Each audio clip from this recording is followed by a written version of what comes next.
Divine Principle Introduction. Every human being is struggling to attain lifelong happiness and overcome misfortune. From the commonplace affairs of individuals to the great events that shape the course of history, each is at root an expression of the human aspiration for ever greater happiness. How then does happiness arise? People feel joy when their desires are fulfilled. The word desire, however, is often not understood in its original sense, because in the present circumstances, our desires tend to pursue evil rather than good. Desires which result in injustice do not emanate from a person's original mind. The original mind is well aware that such desires lead to misfortune. Therefore, it repels evil desires and strives to follow the good. Even at the cost of their lives, people seek for the joy that can enrapture the original mind. This is the human condition. We grope along exhausting paths to cast off the shadow of death and search for the light of life. Has anyone realized the joy in which the original mind delights by pursuing evil desires? Whenever such desires are sated, we feel unrest in our conscience and agony in our heart. Would a parent ever instruct his child to be evil? Would a teacher deliberately instill unrighteousness in his students? The impulse of the original mind which everyone possesses is to abhor evil and to exalt goodness. In the lives of religious people, one can see an intense struggle to realize goodness by single-mindedly following the desires of the original mind. Yet since the beginning of time, not even one person has abided strictly by his original mind. As St. Paul noted, none is righteous. Nope, not one. No one seeks for God. Confronted with the human condition, he lamented, "For I delight in the law of God in my innermost self, but I see in my members another law, at war with the law of my mind, and making me captive to the law of sin, which dwells in my members. Wretched man that I am." We find a great contradiction in every person. Within the selfsame individual are two opposing inclinations: the original mind that desires goodness, and the evil mind which desires wickedness. They're engaged in a fierce battle, striving to accomplish two conflicting purposes. Any being possessing such a contradiction within itself is doomed to perish. Human beings, having acquired this contradiction, live on the brink of destruction. Can it be that human life originated with such a contradiction? How could beings with a self-contradictory nature come into existence? If burdened by such a contradiction from its inception, human life would not have been able to arise. The contradiction, therefore, must have developed after the birth of the human race. Christianity sees this state of destruction as the result of the human fall. Can anyone dispute that the human condition is fallen? When we realize the fact that due to the fall, we've arrived at the brink of self-destruction, we make desperate efforts to resolve the contradiction within.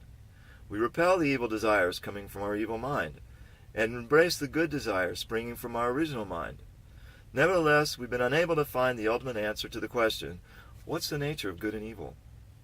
We still do not have an absolute definitive truth which can enable us to distinguish, for example, which of the two, atheism or theism, is good and which is evil. Furthermore, we remain entirely ignorant of the answers to such questions as, what is the original mind, the wellspring of good desires?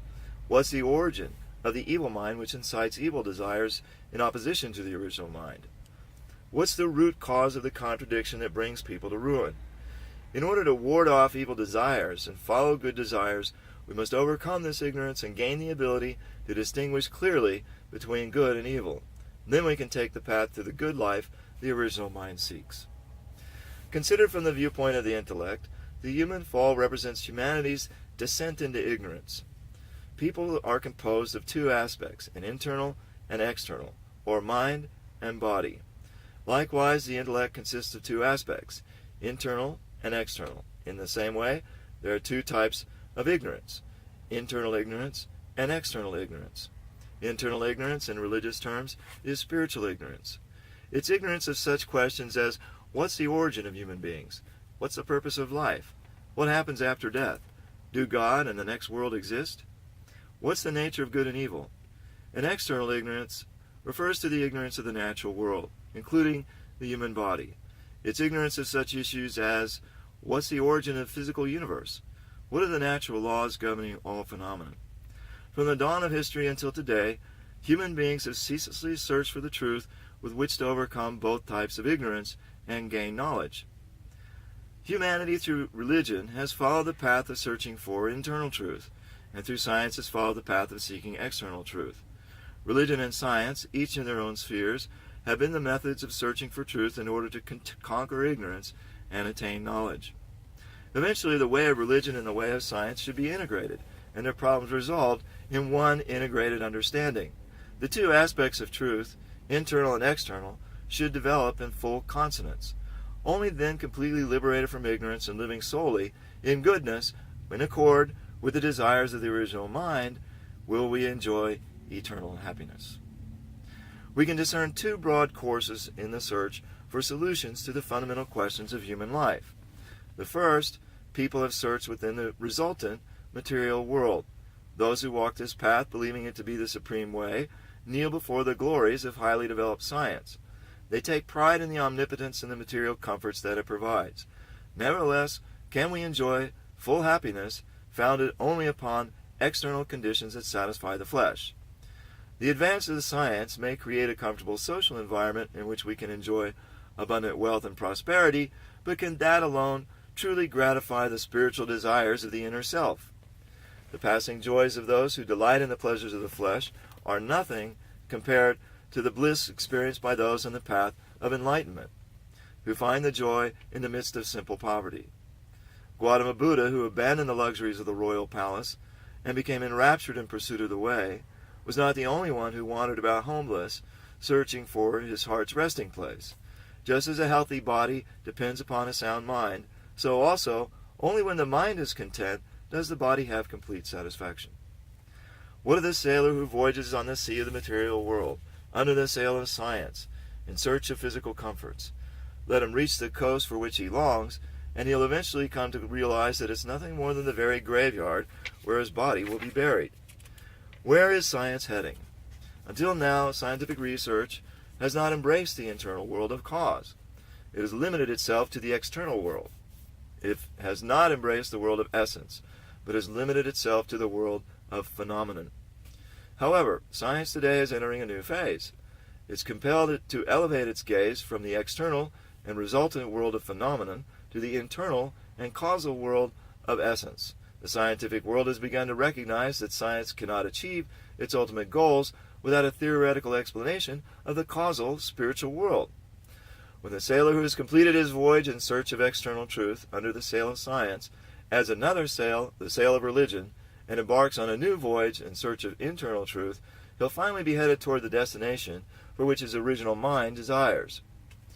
The second course of human endeavor is the attempt to answer the fundamental questions of human life by transcending the resultant world of phenomenon and searching in the world of essence. Undeniably, philosophies and religions which have pursued this path have made many contributions. Philosophers, saints, and sages set out to pave the way of goodness for the people of their times, yet so many of their accomplishments have become added spiritual burdens for the people of today. Consider this objectively. Has any philosopher ever arrived at the knowledge that can solve humanity's deepest anguish? Has any sage ever clearly illuminated the path by resolving all the fundamental questions of human life and the universe? Have not their teachings and philosophies raised more unsettled questions and thus giving rise to skepticism? Furthermore, the lights of revival which religions of every age cast upon the many souls who were groping in darkness have faded with the onward flow of history. They've only left dim, sputtering wicks glimmering in the falling darkness. Examine the history of Christianity. Professing the salvation of humanity, Christianity has expanded through a tumultuous history of 2,000 years, extending its influence throughout the world in the present era. Yet what's become of the Christian spirit that once cast flames so brilliant that despite the most brutal persecution by the Roman Empire, Roman citizens were brought to their knees before the crucified Jesus? Medieval feudal society buried Christianity alive. Even though the Reformation raised high the torch of new life, its flame could not turn back the sweeping tide of darkness. When ecclesiastic love waned, when waves of capitalistic greed surged across Christian Europe, when starving masses cried out bitterly in the slums, the promise of their salvation came not from heaven, but from earth, and its name was communism. Christianity, though it professed the love of God, had degenerated into a dead body of clergy trailing empty slogans.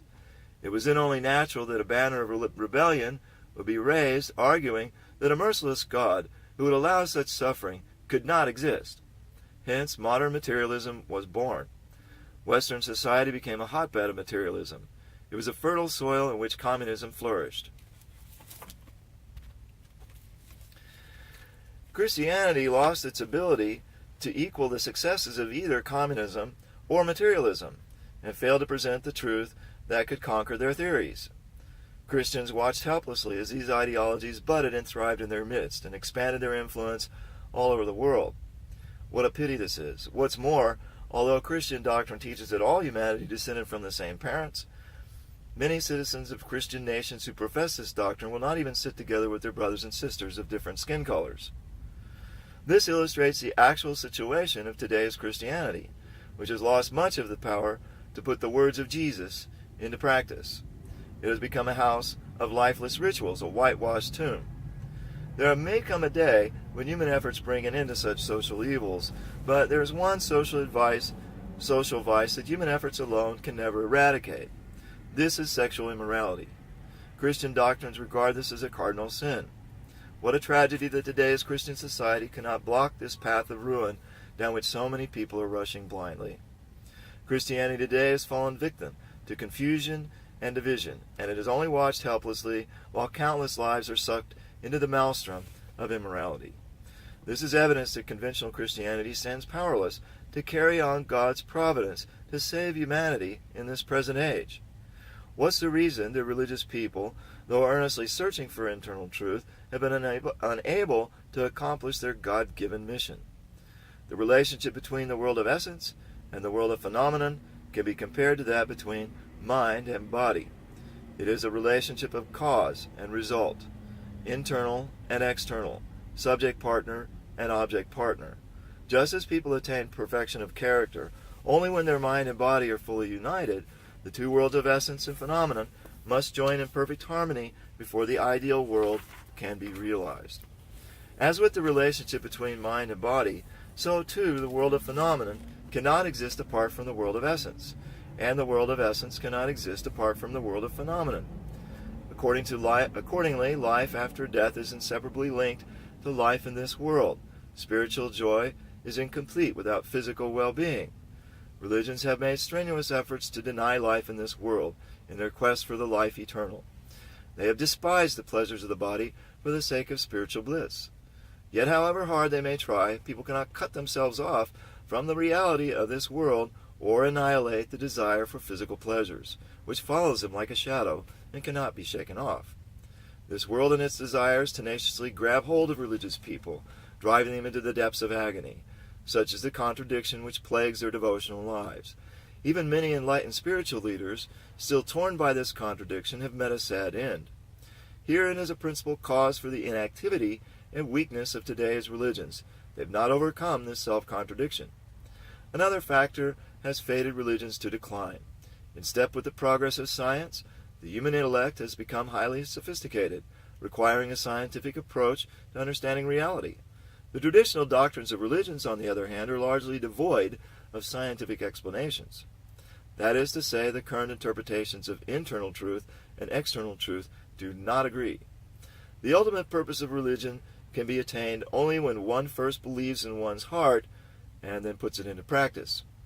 However, without first understanding, beliefs do not take hold. For example, it's in order to understand the truth and thereby solidify our beliefs that we study Holy Scriptures. Likewise, it was to help people understand that he was the Messiah and thereby lead them to believe in him, that Jesus performed miracles. Understanding is a starting point for knowledge. Today, however, people will not accept what is not demonstrable by the logic of science.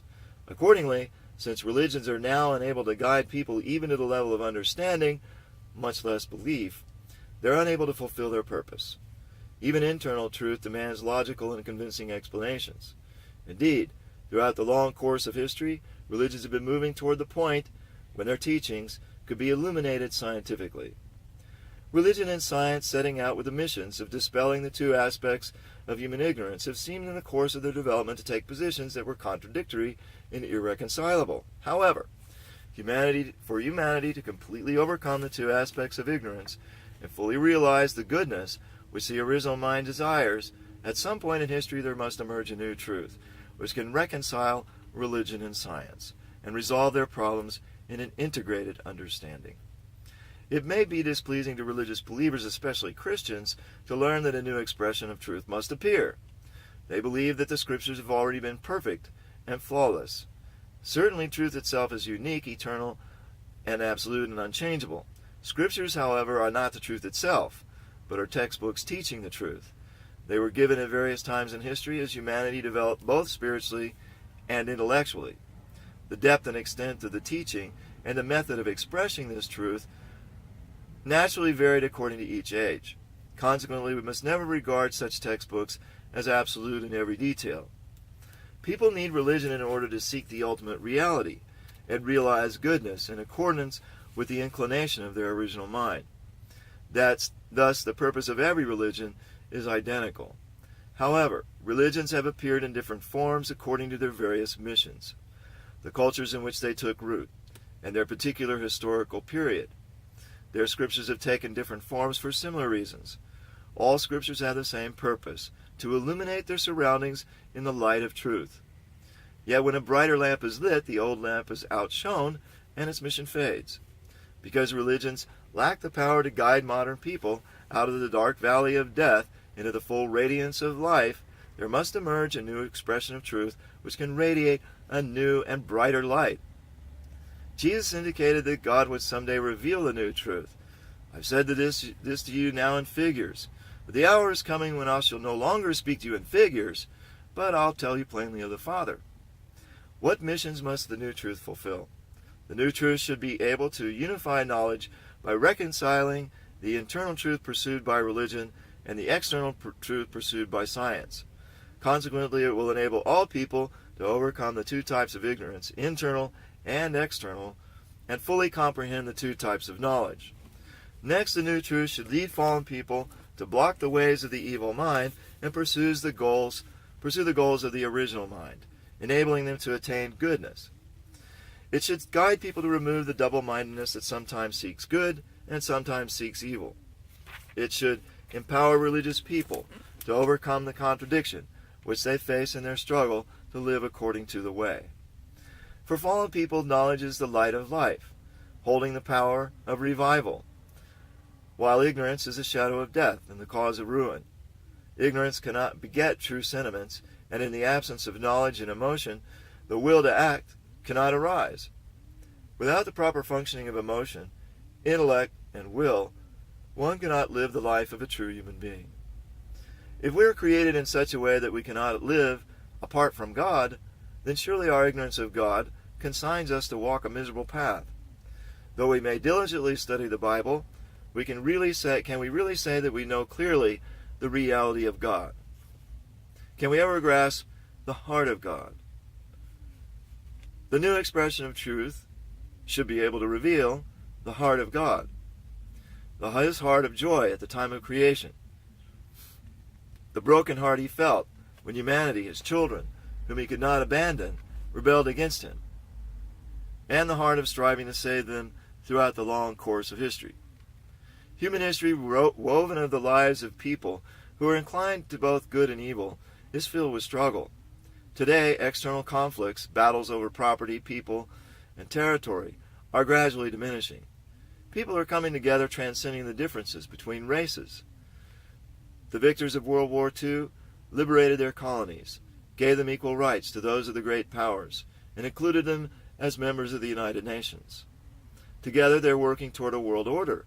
Hostility and discord in international relations have been mitigated as economic concerns come to the forefront and nations are cooperating to construct common markets. Culture is freely circulating. The traditional isolation of nations is being overcome, and the cultural distance between East and West is being bridged.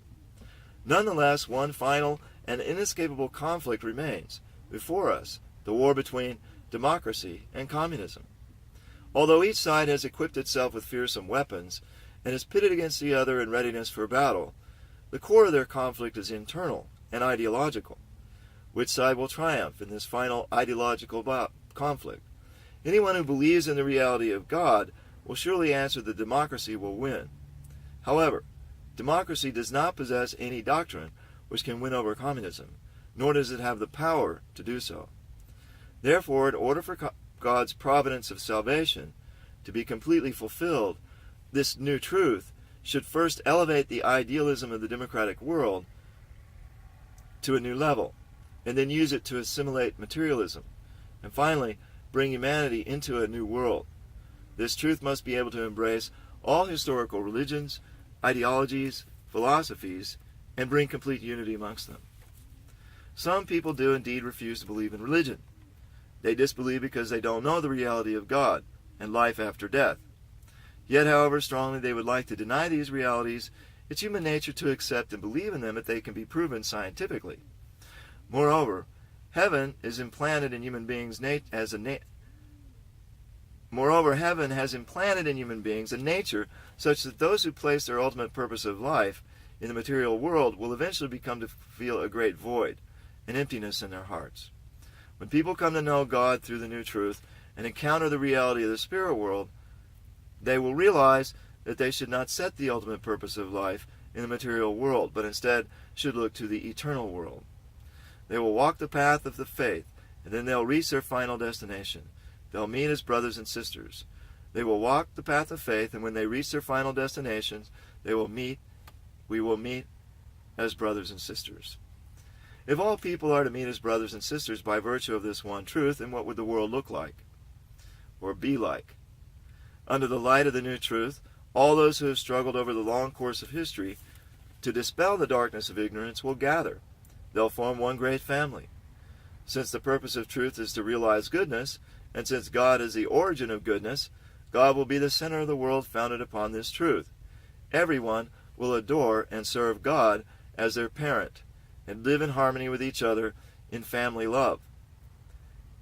It is human nature that when people wrong their neighbor for selfish ends, they suffer more from the pangs of conscience than they benefit from the enjoyment of unrighteous gains.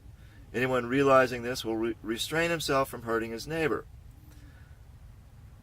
And were genuine brotherly love to overflow from the depths of people's hearts, we'll no longer wish to do anything that would cause pain to our neighbor.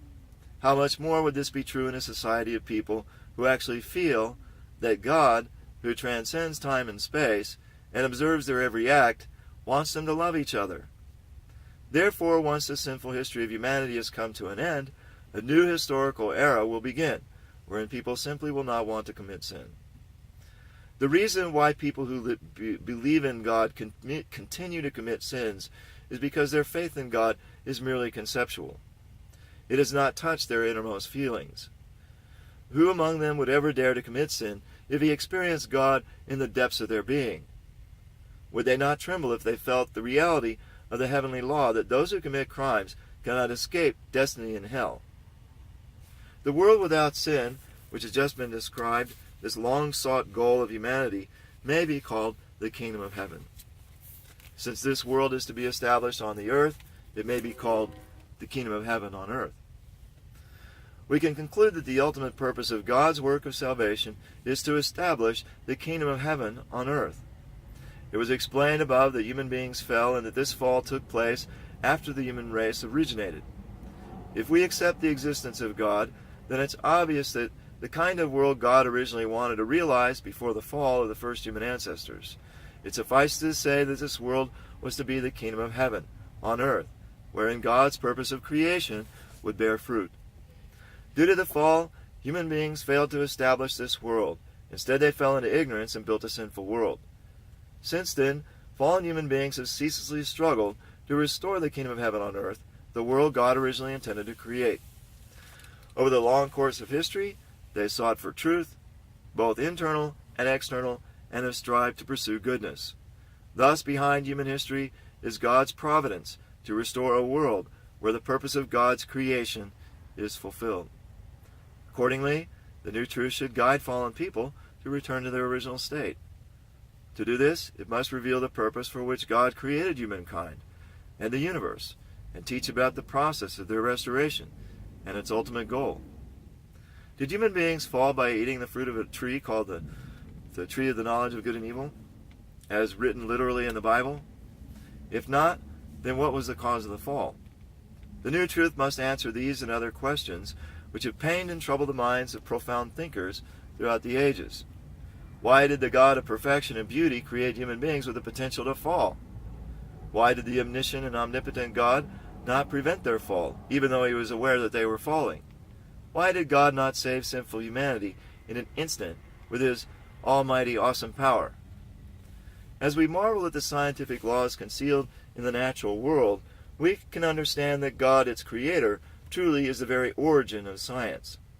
If human history is God's providence to restore the world wherein his purpose of creation is fulfilled, it must be that God, the master of all laws, has led the long providence of restoration according to an orderly plan. It is our most urgent task to comprehend how the sinful history of humanity began, what formulas and laws have governed the course of the providence, how history will be consummated, and finally, into what kind of world humanity will enter. The new truth must offer answers to all these deeper questions of life. When the answers are made clear, it will not be possible to deny the existence of God, the ruler who plans and guides history. We will recognize in every historical event traces of the heart of God as he struggled to save fallen human beings. In addition, the new truth should be able to illuminate many difficult issues in Christianity, which has been granted the mission to establish its sphere of culture worldwide.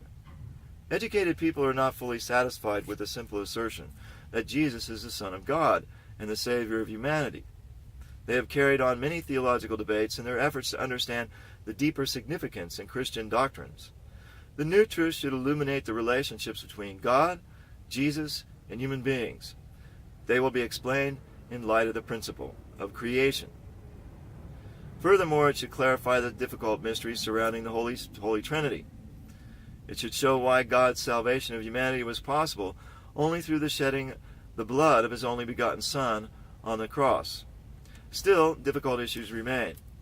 Christians believe that salvation is given through the atonement on the cross. Yet no one has ever given birth to a child who is sinless and in no need of redemption by the Savior. This demonstrates that even after their rebirth in Christ, people continue to pass down the original sin to their children.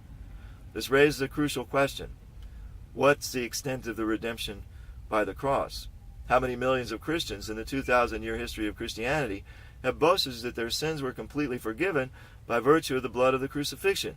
Yet in reality, a sinless individual, family, or society has never appeared. Furthermore, the Christian spirit has been in gradual decline. How are we going to reconcile the discrepancy between the conventional belief in complete redemption through the crucifixion and the actual reality? These are only some of the many dilemmas we face. The new truth for which we long should provide plain answers. Many other difficult riddles are found in the Bible, couched in symbolism and metaphor such as, why must Jesus come again? When, where, and how will his return take place? How will fallen people be resurrected at his coming? What's the meaning of the biblical prophecies that the heaven and earth will be destroyed by fire and other calamities? The new truth should explain these puzzles, not in esoteric language, but, as Jesus promised, in plain language that everyone can understand. Divergent interpretations of such symbolic and metaphorical biblical verses have inevitably led the division of Christianity into denominations. Only with the aid of the new truth, with its clear explanations, can we bring about Christian unity. This ultimate life-giving truth, however, cannot be discovered through the exhaustive investigation of scriptures or scholarly texts, nor can it be invented by any human intellect. As it is written in the book of Revelation, you must again prophesy about many peoples and nations and tongues and kings. This truth must appear as a revelation from God. With the fullness of time, God has sent one person to this earth to resolve the fundamental problems of human life in the universe. His name is Sun Myung Moon. For several decades, he wandered through the spirit world so vast as to be beyond imagining. He trod a bloody path of suffering in search of the truth, passing through tribulations that only God remembers. since he understood that no one can find the ultimate truth to save humanity without first passing through the bitterest of trials. He fought alone against millions of devils, both in the spiritual and the physical worlds, and triumphed over them all. Through the intimate spiritual communion with God, and by meeting with Jesus and many saints in paradise, he brought to light all the secrets of heaven. The words proclaimed on these pages are only a portion of this truth. This volume is merely a compilation of what his disciples have so far heard and seen. We believe and hope that when the time is ripe, more profound portions of the truth will be published. In every corner of the world, countless souls who have been groping in the darkness are receiving the light of this new truth and are being reborn. As we witness this, we cannot stop shedding tears of deepest inspiration. We desire from the bottom of our hearts that its light quickly fills the earth. Thank you.